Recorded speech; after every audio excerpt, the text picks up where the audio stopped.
नमस्कार। आज शहीद दिवस के अवसर पर कुछ पंक्तियां शहीद आजम वीर भगत सिंह के नाम। शुरू हुआ सन 57 में आजादी का नया फसाना था। 1907 में जन्म लिया एक बालक ने जिसे शहीद आजम कहलाना था। भगत सिंह था नाम उसका, मुख सूरज से भी प्यारा था। तेज झलकता था चेहरे पे, भारत माँ का दुलारा था। जब से बसंती चोला ओढ़ा, देश प्रेम ही सहारा था। अरे दिलो दिमाग पर रहता सदा ही इनकलाब का नारा था। 13 अप्रैल 1919 को जब जलियांवाला बाग में जनरल डायर ने खून की नदियां बहा दी तो केवल 12 वर्षों के भगत सिंह ने अपना संपूर्ण जीवन देश के आजादी के लिए समर्पित करने का संकल्प उठाया। तो कहता हूं कि लहू उतरा था सीने में, लहू उतरा था सीने में और खून का हर कतरा भी खौला था।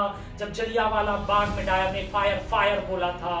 खून से लथपथ माटी देख दिमाग भगत का घूमा था और निर्दोषों के खून से सनी उस मिट्टी को फिर भगत सिंह ने चूमा था। 12 वर्ष के भगत की आंखें यह दृश्य देख भर आई थी। आजादी ही दुल्हन है, फिर उसने यह कसम खाई थी।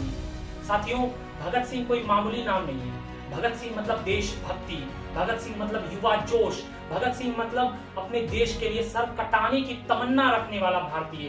तो कहता हूं कि मातृभूमि को सर्वस्व देकर अपने ही धुन में ऐठा था। चाहता तो सिर झुका सकता था, पर सर्व पड़ोसी की तमन्ना जो दिल में लेकर बैठा था। अंग्रेजों के आतंक से हुआ हर देशवासी बेचारा था और इसी बात से चिढ़कर सॉन्डर्स को मौत के घाट उतारा था। कहते हैं कि लोग अपनी जिंदगी प्लान करते हैं, लेकिन भगत सिंह अपनी मौत को प्लान कर रहे थे। 8 अप्रैल 1929 को जब सेंट्रल असेंबली हॉल में भगत सिंह ने बम फेंका तो उनका उद्देश्य किसी को हानि पहुंचाना नहीं था, बल्कि अंग्रेजी हुकूमत को यह बताना था कि बहरों को सुनाने के लिए धमाका जरूरी है। जान हथेली पर लेकर आजादी का अफसाना गुनगुनाया था और संसद में धमाका करके बहरी हुकूमत को इनकलाब सुनाया था। भगत सिंह ऐसे क्रांतिकारी व्यक्ति थे जो जहां जाते थे वही क्रांति ले आते थे। तो इसी पर कहता हूं कि जेल में अधिकार ना मिलने पर क्रांति वहां भी जारी थी और भगत सिंह को जेल में लाकर अंग्रेजों ने कर दी भूल भारी थी।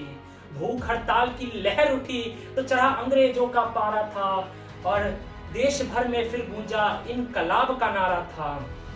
भूखे प्यासे सब सहते रहे और रंग दे बसंती चोला गाया था। ना जाने रब ने किस मिट्टी से इस वीर सपूत को बनाया था।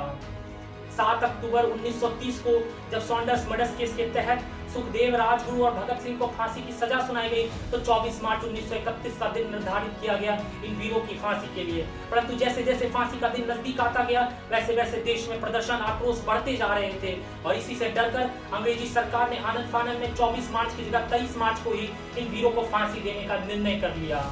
तो कहता हूं कि फांसी की सजा जब मिली भगत को, इंसाफ उस दिन सोया था और भारत का बच्चा बच्चा उस दिन फूट फूट कर रोया था।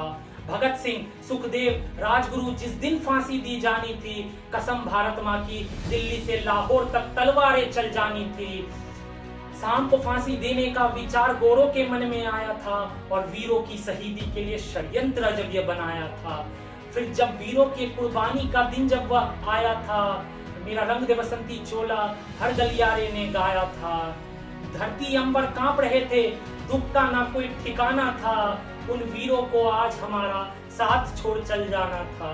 और अंत में बस इतना कहना चाहूंगा कि कैसा यह जमाना है जो उन वीरों को आज भूल गया। आजादी के लिए जो वीर फांसी के फंदे पे था झूल गया। जय हिंद, जय भारत।